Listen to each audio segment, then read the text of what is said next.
할렐루야. 우리 인사 한번 하시죠. 잘 오셨습니다.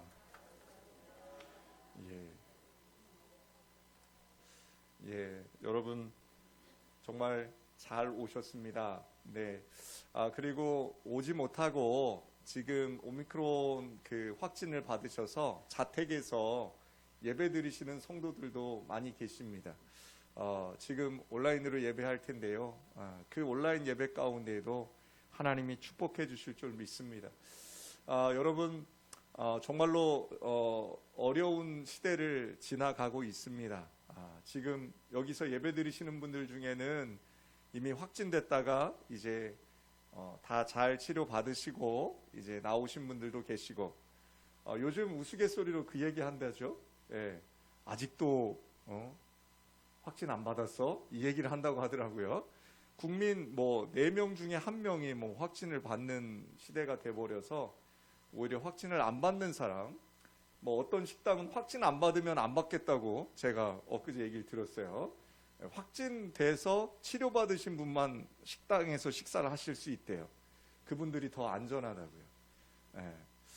여러분 지금은 조심해야 될 때인 거죠. 두려워할 필요는 없어요. 마스크들 여러분 잘 쓰셔야 돼요. 여러분 마스크처럼 이 바이러스를 잘 보호해 주는 게 없대요. 그래서 마스크가 여러분들에게 최고의 방어 무기고, 또 백신 접종도 여러분 좋은 무기라고 합니다. 이 두 가지, 그리고 환기를 잘 시키시면 집에서든 저희 교회도 예배 끝나면 늘 환기를 합니다. 그렇게 환기를 잘 시키면 여러분 예배 드리시는 데는 큰 문제는 없을 것 같아요. 사랑하는 여러분, 저는 이번 주 화요일부터 이제 2주에 걸쳐서 춘계 대신방을 시작하려고 합니다. 코로나로 인해서 굉장히 어려운 시대잖아요. 개인끼리 만나는 것도 힘든데 또 신방을 해야 되나 라고 좀 연기를 할까, 아니면 이번 신방은 그냥 취소를 할까, 이런 여러 가지 생각이 저에게 있었지만, 여러분 이 신방이 제가 목양 칼럼에, 여러분 주보의 목양 칼럼에 제가 기록해 놓은 것처럼, 신방은 여러분 말씀과 기도로 여러분 성도를 격려하고 위로하고 권고해서 여러분의 가정이 하나님을 만나도록 하는 아주 중요한 사역이에요. 그래서 그 중요한 사역을 제가 포기할 수 없어서 이번 신방이 시작하게 됩니다. 여러분, 그런데 이 신방이 여러분에게 부담으로 다가오지 않았으면 좋겠습니다. 오히려 이 신방을 여러분들이 기도로 준비하고 말씀을 사모하는 마음으로 여러분들 그렇게 준비해 주시길 부탁드립니다. 여러분 신방을 준비할 때 예전처럼 예전에 신방 시작하려면 저희 집, 시골집, 그 좁은 집이요 난리가 났었어요. 야, 목사님 오신댄다 이러면서 온 집안이 다 청소해야 되는 거예요. 정말 싫었어요. 저는 이게 목사님만 온다 그러면 온 집안을 해집으시는지 다 청소하고 깨끗한 옷으로 갈아입히시고 목사님 오시는 거 기다렸다가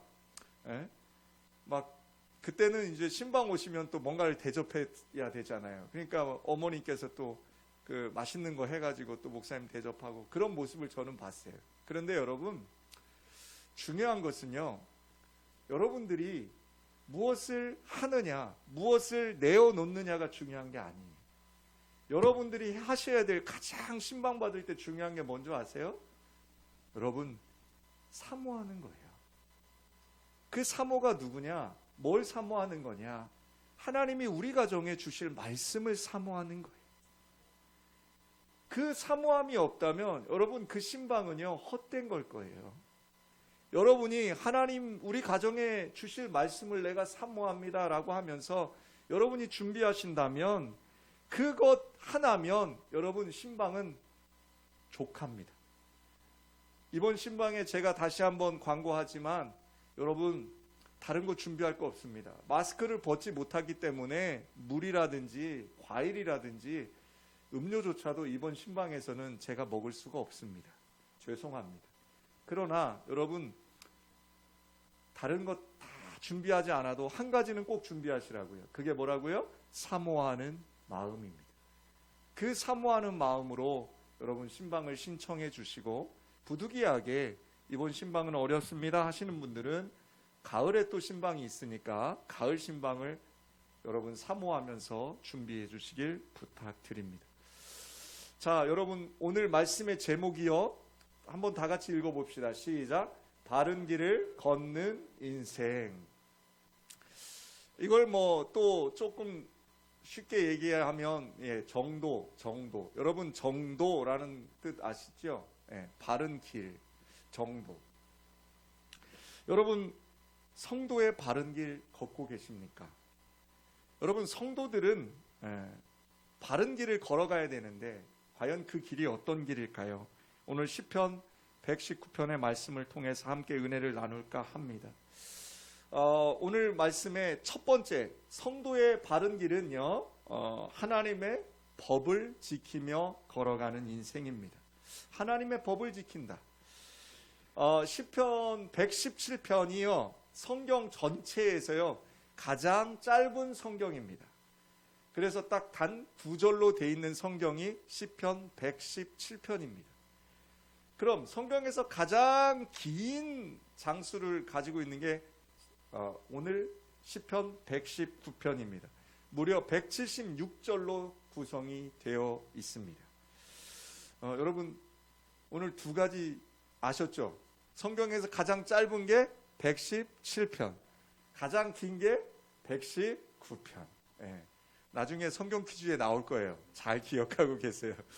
자, 그런데 여러분 119편은요 이 시편이 이렇게 구성이 되어 있는데 우리나라 가나다라처럼 그 앞에 히브리어의 알파벳을 따서요 그 알파벳 순서대로 쭉 기록이 돼 있어요, 이 시편이.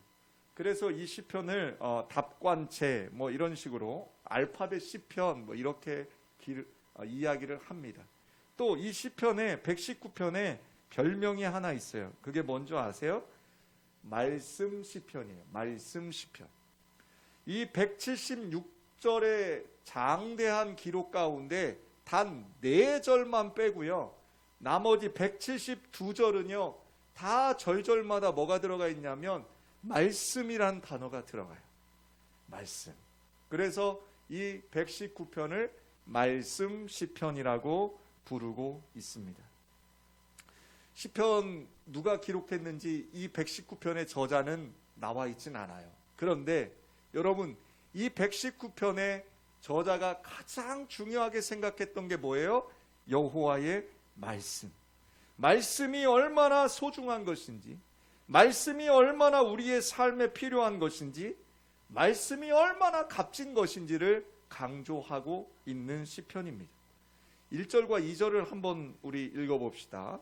넘겨주세요. 1절과 2절 시작. 행위가 온전하여 여호와의 율법을 따라 행하는 자들은 복이 있으며 여호와의 증거들을 지키고 전심으로 여호와를 구하는 자는 복이 있도다 라고 합니다.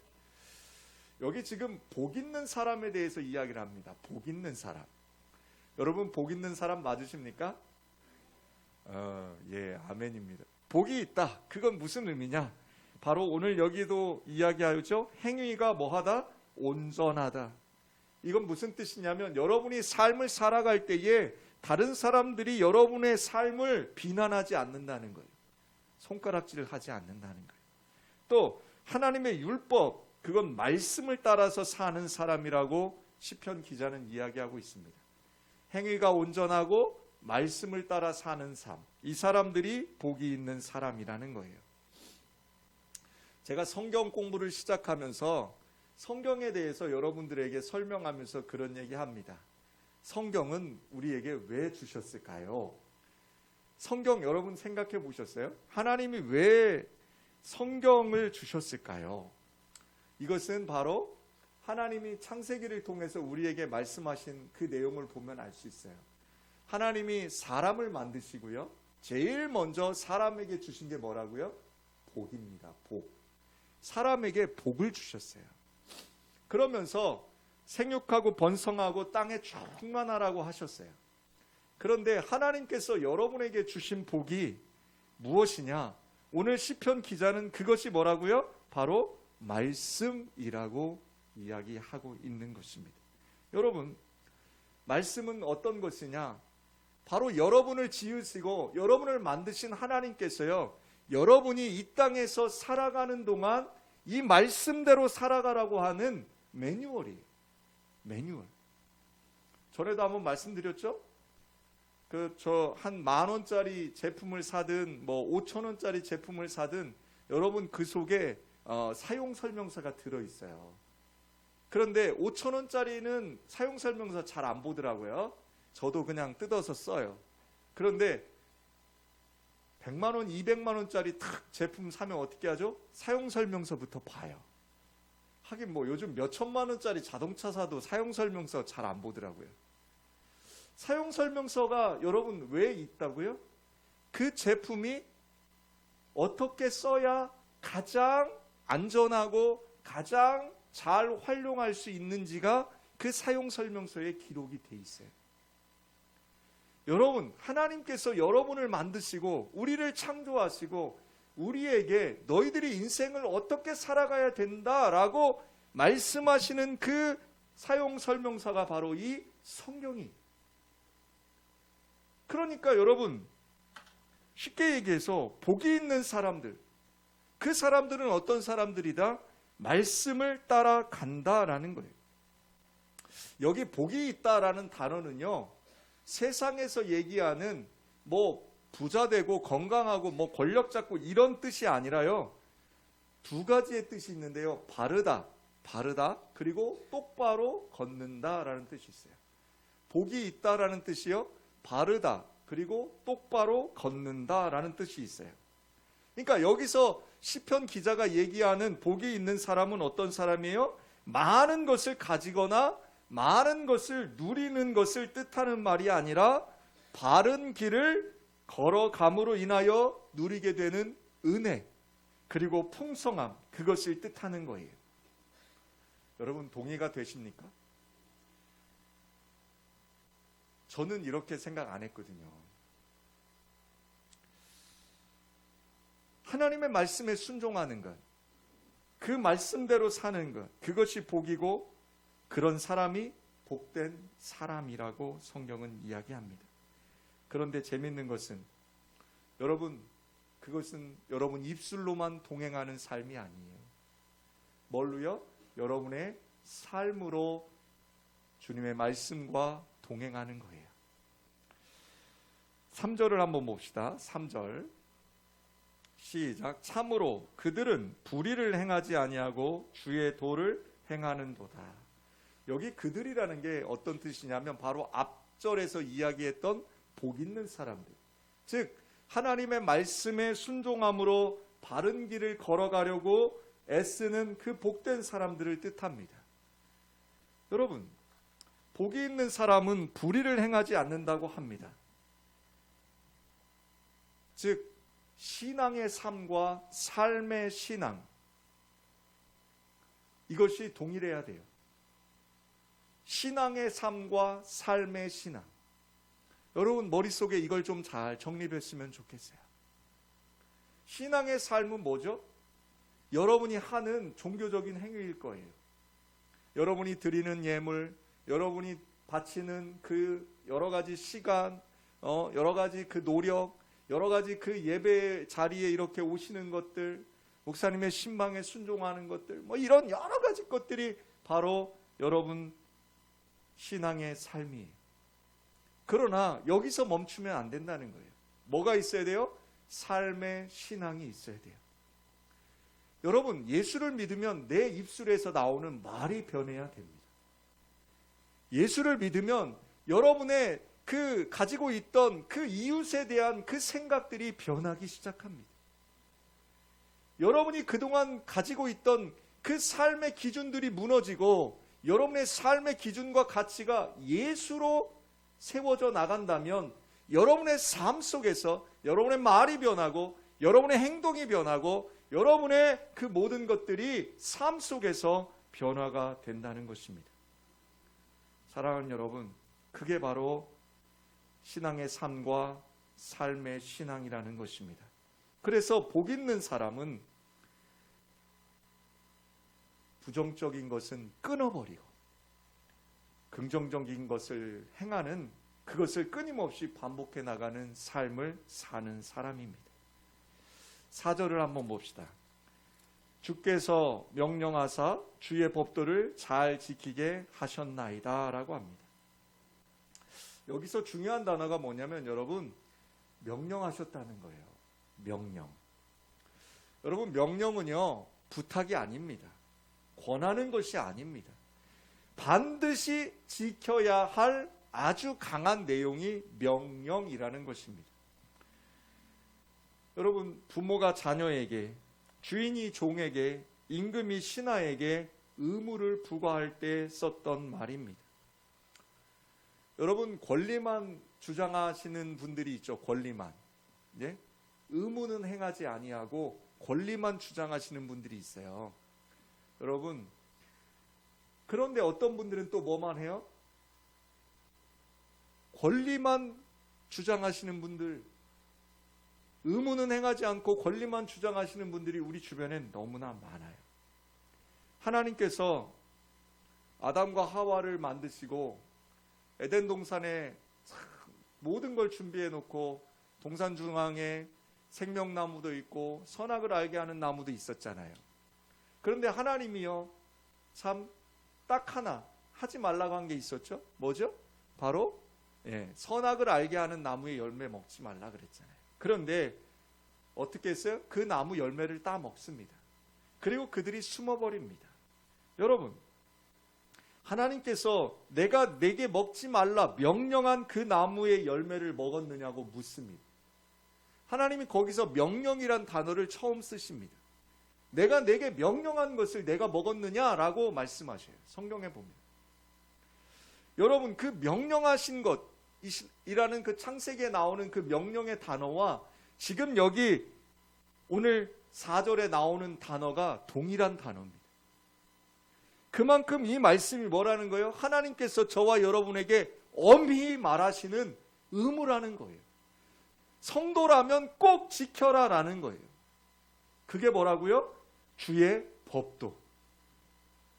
주의 법도. 사랑하는 여러분, 하나님께서 우리에게 하나님의 법도를 잘 지키라고 말씀하신 것은 어명이에요. 어명. 여러분, 어명이 뭐죠? 황제나 왕이 내리던 명령이었어요. 이것을 지키지 않으면 바로 죽임을 당했어요. 사랑하는 성도 여러분, 그만큼 하나님의 말씀을 지키며 사는 것이 중요하다고 시편 기자는 이야기하고 있습니다. 그래서 5절과 6절의 시인은 이렇게 고백합니다. 5절과 6절을 다 같이 봅시다. 시작. 내 길을 굳게 정하사 주의 율례를 지키게 하소서. 내가 주의 모든 계명에 주의할 때에는 부끄럽지 아니하리이다 라고 합니다. 여러분, 혹시 등산 좋아하십니까? 등산 좋아하시는 분들 많이 알고요. 관광지 가면 또 이런 거 많아요. 뭐가 있냐면 그 등산 갈 때 그 산 초입에 올라가는 길에 보면요, 커다랗게 게시판에다가 그 등산로를 쫙 그려놓고요. 여기 지점부터 여기 봉우리로 해서 1코스로 가시면 뭐 몇 킬로예요? 뭐 어디로 가시면 몇 킬로예요? 막 이렇게 해서 꼭 세워놓습니다. 또요, 여러분, 유명한 관광지 가면요, 그 관광지 들어가는 입구에 보면 그 관광지에 대한 해설이 쭉 돼 있어요. 여러분, 왜 그런 것들을 세워놓죠? 그것은 바로 그렇게 하면, 그대로 하면 뭐 하다는 거예요? 가장 안전하고 가장 잘 다닐 수 있다는 거예요. 이걸 오늘 성경에서 뭐라고 이야기하냐면 율례라고 해요. 율례. 하나님의 말씀을 율례라고 표현하는 것도 바로 그 똑같은 의미예요. 지켜야 할 말씀을 새겨 놓았다는 거예요. 지켜야 할, 하나님께서 저와 여러분이 지키고 이 걸어가야 할 길을 성경을 통해서 여러분과 저에게 만들어 놓으셨다는 뜻이에요. 이게 율례예요. 사랑하는 여러분, 하나님은 저와 여러분에게요, 그냥 만들어 놓고 방치하시는 게 아니에요. 얼마나 감사해요. 우리가 인생을 살아갈 때에 이 성경을 통해서 이 길을 걸어갈 수 있게 이미 다 설명해 놓고 계시다는 거예요. 참 감사하죠? 그런데 이 말씀을 하나님께서 뭐라고 해요? 꼭 지키라고 말씀하고 계시는 것입니다. 그래서 시인은 오늘 5절과 6절에 뭐라고 이야기하고 있어요? 주의 말씀을 지키면 모든 말씀을 지킵니다. 여러분, 또 부분적으로 지키는 게 아니라는 거예요. 부끄럽게 아니한다는 거예요. 내가 그 말씀 지킬 때요, 부끄러움 당하지 않는다는 거예요.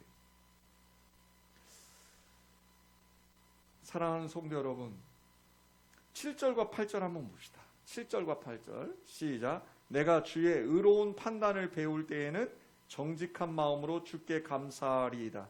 내가 주의 율례들을 지키오리니 나를 아주 버리지 마옵소서라고 합니다. 시편 기자가 여기서 하는 얘기가 뭐예요?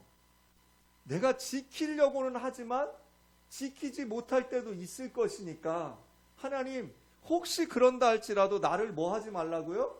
아주 버리지 말아 주십시오 라고 기도하는 거예요. 여러분, 예수를 믿는다고 어느 날 갑자기 변화되나요? 내가 신앙의 삶을 살아가다 보면 내 삶이 신앙이 되어지는 것이지 어느 순간 그것이 갑자기 일어나질 않아요. 여러분 연세들이 있으시니까 혹시 대도 조세영 씨를 알고 계실 겁니다. 팔순이 됐어요. 그런데도 그의 인생이 너무나 파란만장해요. 어려서 학대받고 가난했던 그가 도둑질을 시작하고요. 그 도둑질이요, 시대에 맞게 어느 날 갑자기 그가 그 도둑질한 고관집에 들어가서 도둑질해서 그가 가난한 집에 뭔가를 나누어 줬다라고 하는 그런 소문이 돌기 시작했고, 그런 그가 또 교도소를 들락날락 하다가 그 감옥에서 만난 하나님을 인정하고, 그가 어느 날 갑자기 결혼을 하고, 그가 어느 날 갑자기 목사가 되었어요. 그런데 여러분, 그가 나와서 얼마나 교회들을 돌아다니면서 간증을 했는지 몰라요. 유명한 교회들 다 다녔어요. 그런데 또 소식이 들렸죠? 그가 또 그 도둑질에 손을 대기 시작합니다. 여러분, 저는 그분을 보면서 그분이나 저나 똑같은 사람, 죄인임을 다시 한번 깨닫습니다. 그분을 비난하거나 그분을 욕할 생각이 없습니다. 왜요? 저도 그런 사람이니까. 여러분, 하나님께서 우리에게 예수 그리스도를 알게 하셨어요. 그리고 깨닫게 하셨어요. 그리고 하시는 말씀이 뭐냐면, 네가 예수를 알고 네가 예수님을 믿는다면 너의 삶이 변해야 된다. 그리고 항상 네가 그 하나님의 법에, 그 율례에, 법도에 그것을 지키며 살아가라 라고 말씀하셨는데, 우리가 그러지 못할 때가 너무 많아요. 사랑하는 여러분, 우리가 말씀을 지키다 보면 어려움 당할 때가 있어요. 반드시 있어요. 예수 믿는다는 것이요, 그저 늘 하하호호 하는 인생이 아니에요. 예수 믿는 인생들은요, 어려움이 반드시 오고요, 예수 믿는 인생들은요, 반드시 고난의 길을 가요. 왜요? 왜 그래요? 세상과 우리는 다른 길을 걷기 때문에 그래요. 여러분, 오늘 여러분과 제가, 하나님이 저와 여러분에게 하는 말씀이 뭐예요? 정도, 바른 길을 걸어가는 인생이 되라는 거예요. 그런데 세상은 어떻게 이야기해요? 바른 길, 하나님을 쫓아가는 길이 바른 길이 아니라는 거예요. 어떤 수단과 방법을 가리지 않고 돈을 벌어라, 어떻게 해서든지 건강해라, 어떻게 해서든지 네가 잘 돼야 된다, 잘 먹고 잘 살고 부귀영화를 누리는 것이 세상에서는 그것이 법이 되어버렸어요. 여러분, 그런 세상에 살아가는 크리스천, 성도된 여러분, 그 세상 속에 있는 여러분들이 하나님의 법을 지키며 산다는 것은 여러분, 세상 사람들 보기에 바른 길이 아니라는 것입니다. 사랑하는 성도 여러분, 말씀을 지키다 고난을 당하는 것이 영광이고 하나님 앞에서 아름다운 것입니다. 말씀을 지킴을 통해서 고난을 겪을 때 하나님께서 우리를 지켜주심을 우리는 또렷이 알 수가 있습니다. 혹 지금 이 순간 고난 가운데 계십니까? 혹 지금 이 순간 여러분 어려움 가운데 계십니까?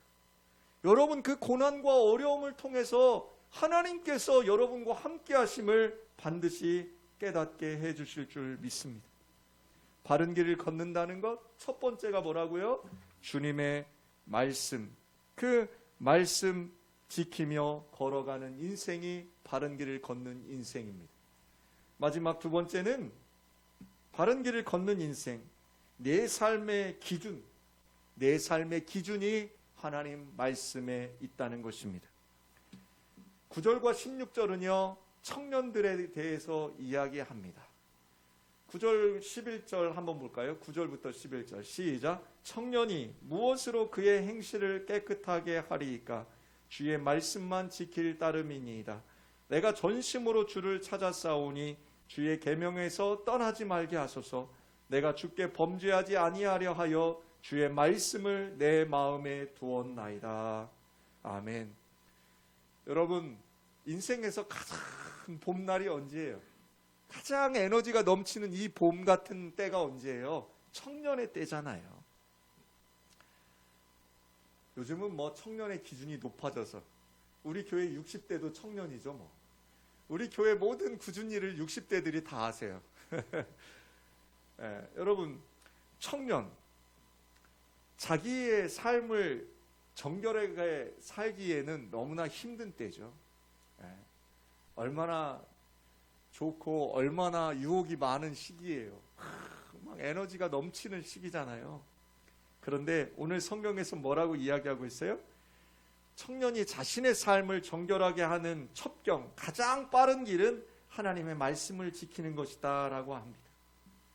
청년이 혈기왕성할 때 죄짓지 않는 가장 좋은 방법은 하나님의 말씀을 마음에 두는 것이라고 이야기합니다.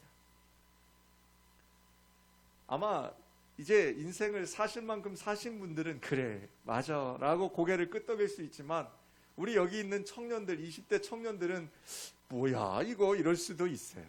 잘 모를 거예요. 여러분, 믿는 자와 함께 결혼해서 함께 인생을 살아간다는 것이 때로는 청년들에게는요 답답한 걸 수도 있어요. 그런데 살아보면 믿는 사람과 결혼해서 내가 그 인생을 살아간다는 것이 얼마나 행복하고 좋은 것인 줄을 살아봐야 알아요.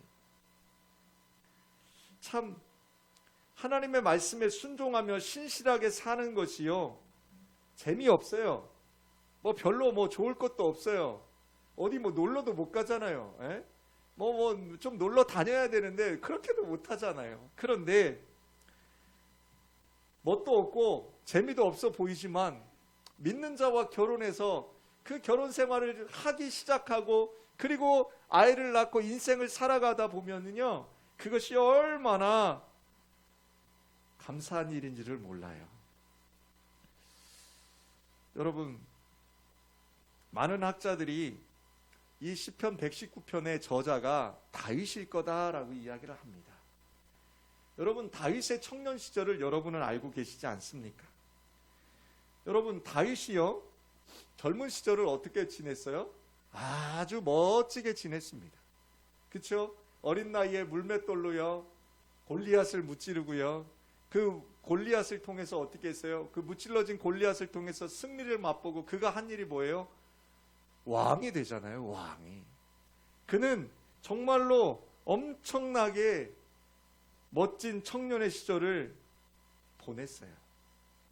그런데 그 엄청나게 멋진 왕이 되는 청년의 시절을 보낸 줄 알았는데 시편 34편에 보니까 다윗이요, 그 승리를 만끽하던 다윗이요, 사울 왕의 시기를 받아서 뭐 하고 다녀요? 청년의 시절에요, 도망 다니기 바빴어요. 심지어는요, 골리앗을 물리쳤던 그 적군의 나라, 그 왕 앞에 가서 아기스에서 침을 흘리고요, 문짝에다가요 벅벅 손으로 긁으면서요 미친 채 하면서 그가 살아남으려고 애썼어요. 그런데 그런 다윗이요, 그 청년 다윗이요, 시편 34편에 기록한 그 내용을 보면요 기가 막힙니다. 원망하고 탄식하고 힘들어한 게 아니라 그가 34편에 뭐라고 기록했냐면, 여호와를 경외하라. 그를 경외하는 자에게는 부족함이 없도다. 젊은 사자는 궁핍하여 줄일지라도 여호와를 찾는 자는 모든 좋은 것에 부족함이 없으리로다 라고 기록합니다. 이게 그 다윗이, 그 미친 채 하고 있는 그 다윗이 기록한 시편이, 성도들아 여호와를 경외하라. 다윗은 하나님을 경외하면 부족함이 없다고 노래하고 있습니다. 젊은 사자, 바로 이게 청년의 때겠죠.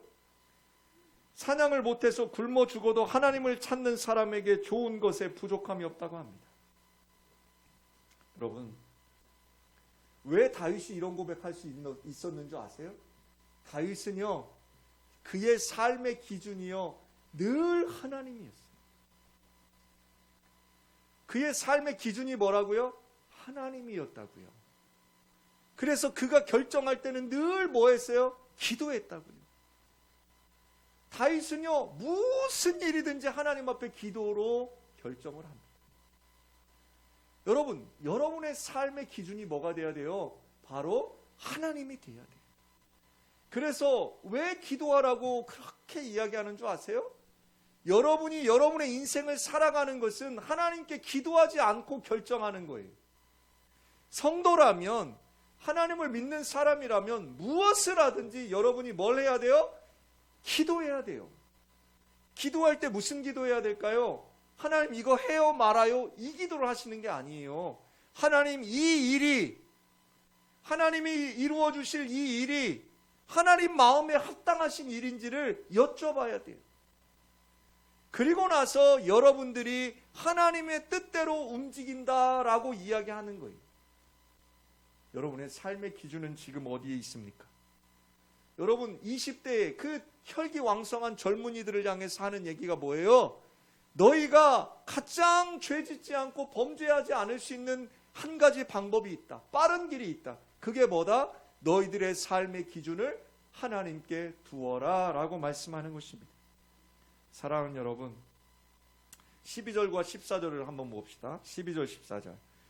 찬송을 받으실 주 여호와여, 주의 율례들을 내게 가르치소서. 주의 입의 모든 규례들을 나의 입술로 선포하였으며 내가 모든 재물을 즐거워함 같이 주의 증거들의 도를 즐거워하였나이다 라고 합니다.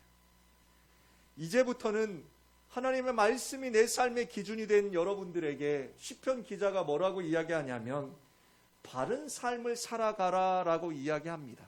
바로 이제 신앙이 삶이 되었다면 삶이 신앙이 되어라 라고 시편 기자는 이야기하고 있습니다. 사랑하는 여러분, 여기서 역시 이 재물은요 그 당시에도 즐거운 일이었던 것 같아요. 재물 얻는 것. 여러분, 없던 돈 생기면 좋지 않나요?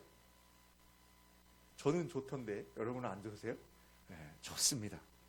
재물이 생긴다는 건 즐겁습니다. 여기서 지금 그 얘기를 하는 거예요. 여러분의 그 재물, 가진 재산이 늘어날수록 기쁨으로 다가오는 것처럼 여러분 삶이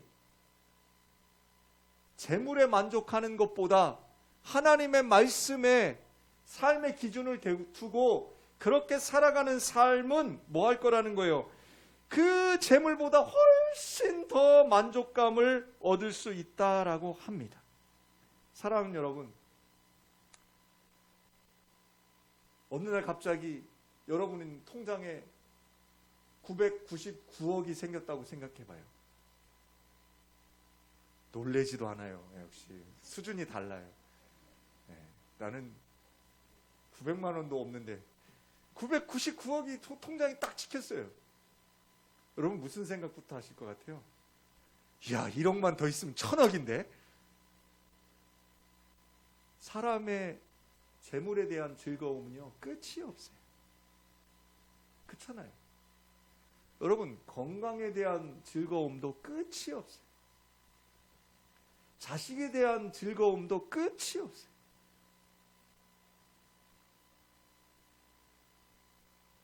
여러분, 세상에서 여러분들이 가지려고 하고 여러분들에게 주는 즐거움은요, 끝이 없어요. 그런데 하나님은요, 여러분과 저에게 말씀을 주셨고요. 그 말씀이 주는 즐거움은요, 이 세상이 주는 즐거움하고는 비교할 수가 없다고 말씀하셨어요. 그래서 여러분과 저에게 성경은 뭐라고 이야기해요? 하나님의 말씀을 너희가 맛보아 알지어다 라고 이야기합니다. 여러분, 얼마나 그 말씀의 즐거움을 느끼며 살고 계십니까? 여러분, 세상이 주는 즐거움은요, 끝이 없다니까요. 그런데 하나님이 주시는 그 말씀의 즐거움이요, 여러분 얼마나 내 귀에 음악 같고 내 입맛에 꿀보다 더 단지요. 사랑하는 여러분, 시편 119편은요 하나님의 말씀을 굉장히 다양하게 표현하고 있습니다. 율법, 증거, 도, 법도, 율례, 계명, 판단, 말씀, 규례, 엄청나게 많은 단어로 표현을 해요. 그게 무슨 얘기일까요? 바꾸어 말하면 우리가 다양한 방법으로 하나님을 알아가야 한다라고 이야기하는 거예요. 중요한 것, 딱 이거 하나만 기억했으면 좋겠어요. 말씀을 지키며 사는 삶이 하나님이 원하시는 삶이라는 거예요. 말씀 가운데 그 말씀을 기준으로 삼고 살아가는 삶이 바른 길을 걷는 삶이라는 거예요. 사도 바울이요, 부르심을 받은 이후에 그가 아무도 살려하지 않는 주님의 지상명령인 사도행전 1장 8절의 말씀을 이루기 위해서 자신의 전부를 던집니다. 이게 선교사님들의 삶이고 이게 목사들의 삶 아니겠어요? 여러분, 저희 종들은, 선교사요, 목사요, 부르심 받은 자들은요, 여러분 많은 것을 포기해야 합니다. 그런데 그 많은 것을 포기할 수 있는 한 가지 이유가 있습니다. 그게 뭐예요? 바로 이 말씀을 지키며 사는 것이 하나님이 가장 원하시는 길이기 때문이라는 것입니다. 사랑하는 성도 여러분, 어떤 길로 걷고 계십니까? 여러분 한번 생각해 봅시다.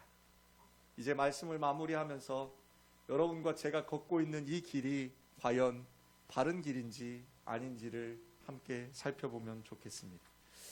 여러분, 바른 길 걸어간다는 것 쉽지 않습니다. 그렇죠? 그런데 또 한 가지 사실이 있어요. 여러분이 걷는 그 길은 바른 길일 줄 저는 믿습니다. 여러분, 삶의 자리는 다 달라요. 나는 이 속에 있고 저 사람은 저 속에 있고 다 각자 달라요. 지금 우크라이나가 여러분 어떻죠? 전쟁의 길 속에 있어요. 근데 그 전쟁의 길 속에서도요, 예배가 멈추지 않더라고요. 선교사님들이 그 속에서 함께 예배하고 있고, 여러분은 혹 여러분들 세상 사람들이 여러분들을 향해서 너는 그런 길을 가느냐고 손가락질할 수도 있어요. 근데 여러분, 중요한 게 있죠? 내가 하나님의 말씀 안에 있고 그 말씀이 기준이 되어서 내가 지금 이 길을 걸어가고 있다면 여러분 그 길은 바른 길이라는 것입니다. 여러분, 오해하지 마십시오. 교회 와서 신앙생활 하는 것만이 바른 길이 아닙니다. 여러분의 삶이 신앙이 되는 것이 바로 바른 길이에요. 꼭 기억하셨으면 좋겠어요.